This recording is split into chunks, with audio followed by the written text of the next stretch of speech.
ketertarikan terhadap ilmu pengetahuan itu, ketertarikan itu didasarkan pada naluri untuk bertahan hidup.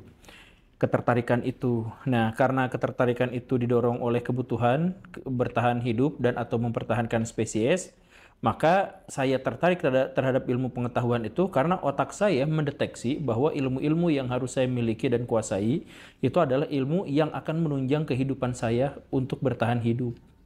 Jadi itu sebenarnya keinginan manusia berpengetahuan itu alamiah, Kang.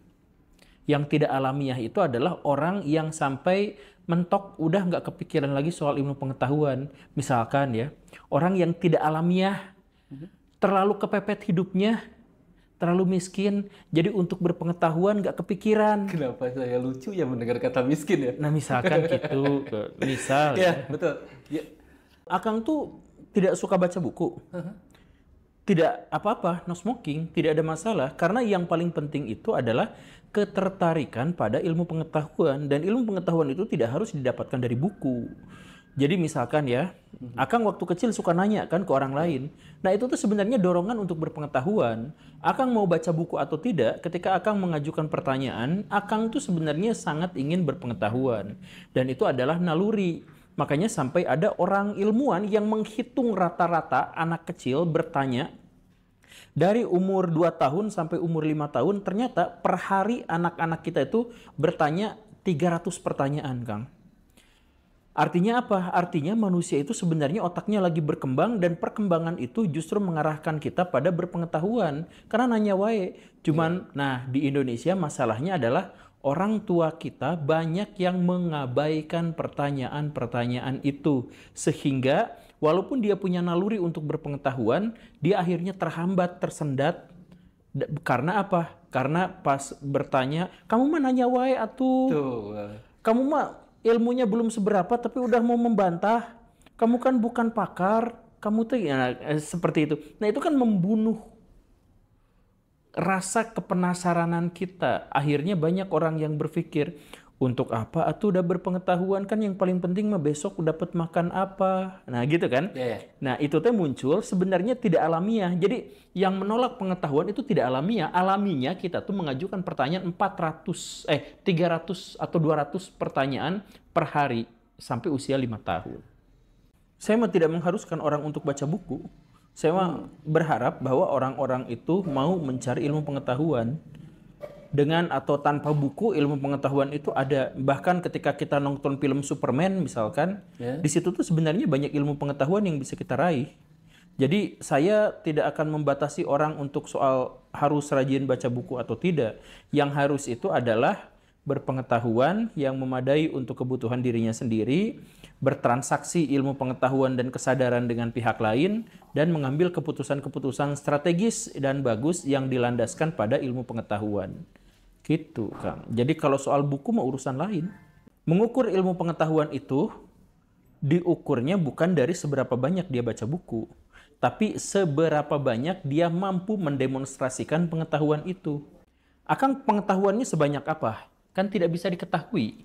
Akang bisa diketahui ilmu pengetahuannya sejauh apa ketika Akang tervalidasi membaca banyak buku dan atau berbicara yang menggunakan referensi buku. Misalkan demonstrasi seperti itu gitu kan. Nah, Akang tuh baru kelihatan pinter. Jadi pinter dengan kelihatan pinter itu beda cerita. Orang yang mau meneliti kepintaran itu adalah orang yang bukan meneliti kepintaran, tapi meneliti orang yang terlihat pintar atau dengan kriteria tertentu mampu untuk mendemonstrasikan kepintarannya. Gitu kan? Jadi misalkan ada orang yang pintar pisan, tapi keuleun, pendiam, cicingeun gitu ya, yang nggak kelihatan pintar. Tidak ada gunanya ya, Pak? Tidak ada gunanya. Untuk mengukur pengetahuan seseorang, itu dilandaskan pada seberapa banyak informasi yang ada dalam benaknya. Semakin banyak informasi ada dalam benaknya, semakin dia dianggap pintar. Jadi, Akang ditanya naon, ngajawab, kan ketahuan. Jadi, orang disebut pintar itu diukur dari seberapa banyak informasi yang ada dalam benaknya. Tapi seberapa tinggi seseorang itu berpengetahuan atau berilmu lah dalam tanda kutipnya, itu ada 6 level, Kang. Nah, level ketiganya itu adalah mampu mewujudkan pengetahuannya dalam bentuk tindakan. Jadi kalau misalkan ada orang tahu buang sampah sembarangan itu buruk, dengan tahu bahwa saya tuh harus mewujudkan itu untuk tidak buang sampah sembarangan, nah itu teh antara level 1 dengan level 3. Level 1 itu adalah pengetahuan dasar yang kita itu cara mengukurnya itu adalah dengan kita mampu mengulang apa yang ada dalam benak kita. Orang lain ngomong, buang sampah sembarangan itu jelek. Lalu kita ngomong, teman-teman buang sampah sembarangan itu jelek. Nah itu teh level pengetahuan 1, Kang. Level pengetahuan 2 itu adalah soal pemahaman. Saya tahu membuang sampah sembarangan itu jelek. Karena apa? Karena itu bisa mengurangi keindahan estetika. Karena itu bisa merusak lingkungan, menyebabkan penyakit. Itu adalah level 2. Level ketiganya adalah ketika saya mampu berbuat itu dan mampu mengajak orang lain juga untuk berbuat itu, yaitu menyangkal, menahan buang sampah sembarangan. Itu level 3, Kang. Nah, itu tuh termasuk pengetahuan, Kang. Itu level pengetahuan. Oh, ketika masuk tindakan berarti itu masih disebut pengetahuan. Iya, betul. Ada level 4 lagi, Kang. Apa tuh? Level 4 itu adalah kemampuan untuk memecah fakta, pengetahuan-pengetahuan itu dalam detail-detail yang lebih kecil. Contoh? Disebutnya analisis. Analisis itu memecahkan menjadi detail-detail kecil. Misalkan gini nih, Kang. Akang hadir di sini. Itu fakta, itu pengetahuan Akang tentang hadir di sini. Tapi kenapa ya Akang hadir di sini? Oh, ternyata karena ini dan lain sebagainya. Itu kan bisa menjadi fakta-fakta yang lebih kecil yang bisa berdiri sendiri. Bahwa saya di sini jauh-jauh dari Cianjur, mendaki gunung lewati lembah, berapa kali air terjun, dan sebagainya. Itu ternyata motifnya adalah begini. Kenapa motifnya begini? Itu teh satu informasi tersendiri. Oh, karena saya teh gini, masuk informasi tersendiri. Jadi ada informasi besar yang bisa dipecah jadi informasi-informasi yang kecil. Nah, itu teh level kecerdasan. Keempat. Ada lagi yang level kelima, Kang. Sesudah memecah, mampu menyatukan lagi jadi informasi yang baru. Ini yang Akang suka pertanyakan ke saya. Kenapa faktanya sama, tapi kesimpulannya suka ngaleor ke sana gitu.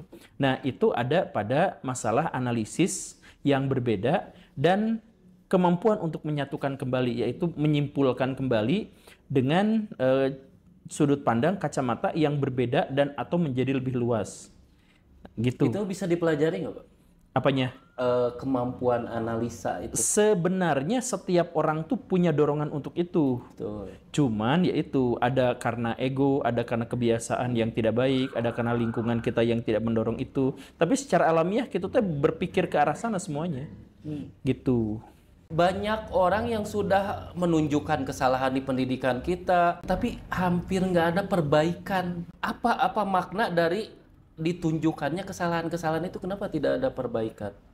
Karena jadi gini, sebenarnya ini masalahnya kompleks dan rumit gitu ya. Tapi kenapa kita tahu bahwa solusinya adalah begini tetapi hasilnya tidak begitu? Karena banyak sekali pejabat-pejabat publik kita tuh yang tidak jujur, tidak berintegritas dan tidak berkompeten. Jadi walaupun mereka tahu, tapi kadang-kadang mereka secara sengaja membiarkan kesalahan tetap terjadi demi apa? Misalkan demi mendapatkan keuntungan tertentu. Misalkan kia kan, saya orang jahat, misalkan ya. Saya itu adalah orang yang tidak berkompeten dan tidak jujur. Karena tidak berkompeten, tidak jujur pula. Maka secara logika saya tidak mungkin diterima sebagai pegawai di perusahaan. Betul kan? Yeah. Kalau Akang punya perusahaan, Akang nggak akan ngerekrut orang yang tidak jujur dan tidak berkompeten. Tapi saya tuh pengen dapat duit, dan saya jahat gitu ya. Saya jahat, pengen dapat duit, ya udah akhirnya apa? Ya udah saya mau jadi pejabat. Tapi ketika saya jadi pejabat, saya nggak bisa. Karena tidak berkompeten dan tidak jujur. Begitu kan? Nah, tapi kemudian ada tawaran. Kalau ikut pemilu, bisa jadi pejabat. Nah, akhirnya saya yang tidak berkompeten dan yang tidak jujur, gimana caranya agar jadi pejabat? Saya mengumpulkan orang-orang miskin atau menciptakan orang miskin dan bodoh untuk bisa memilih saya. Merekayasa publik untuk bisa memilih saya. Akhirnya saya terpilih jadi pejabat. Ketika saya terpilih jadi pejabat, saya tahu persis bahwa saya jadi pejabat dan dapat duit segini tuh karena saya dipilih oleh fakir miskin. Maka sudah menjadi kewajiban saya untuk memelihara, melanggengkan, dan bahkan memperbesar kemiskinan agar yang nyoblos saya itu semakin kuat. Jadi kebodohan sistematis itu kadang-kadang dibuat oleh satu pihak, oleh orang jahat. Maraton misalkan. Nah, bagaimana caranya untuk menang? Cara menang cukup dua, Kang. Ada dua pilihan yang bisa Akang pilih. Satu, Akang harus berlari paling cepat di antara semua orang, atau Akang memperlambat orang lain yang larinya lebih cepat daripada Akang. Memperlambat. Orang lain, Kitanya kualitasnya nggak nambah. kualitas kita nggak nambah, tapi orang lain ditarik mundur ke belakang. Itulah yang dilakukan pejabat. Itulah yang dilakukan pejabat. Atau cara yang lain yang paling umum terjadi. Kita sirik sama seseorang, kita gosipin dia sebagai orang yang jelek. Kenapa kita harus ngegosipin dia sebagai orang yang jelek? Karena dia ada di depan kita tidak bisa mengalahkan dia, tidak bisa nyusul dia, maka satu-satunya jalan adalah kita tarik mundur dia ke belakang. Dengan cara apa? Menjelekkan harkat martabatnya dengan bergosip. Nah, jadi bergosip itu adalah pihak yang kalah mencoba untuk menjatuhkan pihak yang menang, ditarik ke belakang. Begitu. Nah, itu udah umum kan? Udah lumrah. Itu mah semuanya udah tahu kan? Yeah. Nah, demikian pun dengan halnya pejabat. Pejabat tahu bahwa dirinya itu tidak berkompeten dan tahu bahwa dirinya itu tidak jujur, dan karena itu secara alamiah masyarakat tidak akan memilih dia. Tetapi dia bisa merekayasa masyarakat agar menjadi miskin dan bodoh, agar dia tetap mendapatkan suara. Maka dia akan selamanya menciptakan kebodohan itu. Kita sebenarnya tahu cara mendidik yang bagus, tapi kalau mendidik yang bagus mereka jadi pinter. Kalau pinter mereka akan ini, jadi sengaja. Makanya sering saya bilang, Kang, Indonesia kalau mau studi banding ke Singapura deket, ke Jepang deket, ke Australia deket, negara-negara dengan sistem pendidikan terbaik di dunia. New Zealand deket, kalau mau. Dan faktanya pejabat-pejabat kita memang datang ke sana. Tapi sekedar bikin laporan, karena sisanya adalah pelesiran. Kenapa pelesiran? Karena dia tidak berkompeten dan dia tidak jujur. Nah, gimana caranya agar dia bisa terus pelesiran?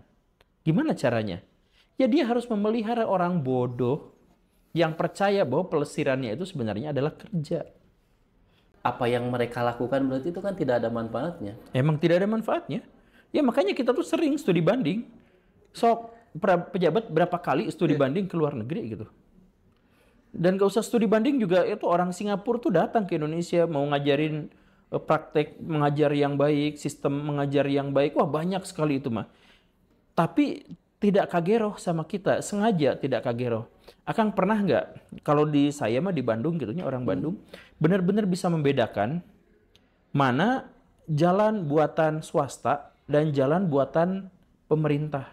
Jalan buatan swasta. Jadi orang swasta itu kan suka bikin kota gitunya, kota misalkannya Kota Baru Parahyangan gitunya, gitu. Sumarekon, itu kan levelnya kota gitunya, kota kecil gitu, kota mini. Jalannya mulus kan, bagus, trotoar gede, pepohonan kanan kiri, terstruktur dan teratur. Oh iya. Pihak swasta menyian jalan gitu kalau bikin jalan. Kenapa kalau pemerintah kita kalau bikin jalan tidak begitu? Nah, coba misalkan gininya swasta. Swasta, saya punya perusahaan swasta gitunya. Mau nggak saya ngerekrut orang yang tidak kompeten dan tidak jujur jadi pemilik perusahaan saya? Gak mau lah, karena saya swasta. Nanti kalau saya ngerekrut orang kayak gitu, bangkrut saya. Duit habis sama dia. Udah mah tidak berkompeten, tidak jujur pula gitu kan. Gawe ngaruksak pula. Nah kan begitu. Nah tapi kalau saya megang BUMN, saya ngerekrut orang dalam aja nggak apa-apa. Karena toh BUMN juga bukan punya saya, duit juga dikasih dari negara, maka saya akan ngerekrut orang yang nggak jelas. Nggak apa-apa, nggak tanpa beban. Karena kerugiannya hampir, maksudnya serasa tidak ada tanggung jawabnya. Iya, karena kalau untung buat saya, kalau rugi negara yang tanggung. Iya kan? Nah, ya udah, kalau gitu saya ambil aja orang-orang yang nggak jelas untuk megang di situ. Sok, Cik, kenapa kurikulum Merdeka itu gagal? Orang jahat tuh persentasenya sedikit, koruptor tuh persentasenya sedikit. Misal ya, saya pemilik perusahaan BUMN gitunya. Ketika saya korupsi, saya bagi rata semua termasuk dengan orang-orang yang di BUMN itu. Sehingga apa? Sehingga kalau ada yang melaporkan, dia sendiri akan kejeblos ke penjara. Kalau memang sudah seperti itu, apa langkah yang bisa dilakukan? Saya tuh sering bilang bahwa masalah kita itu Tidak akan bisa dilakukan karena kita tidak bisa menyuruh orang lain untuk bisa kan? mengontrol diri sendiri. Bisa, kita bisa menyuruh orang lain mengontrol dirinya sendiri, bisa.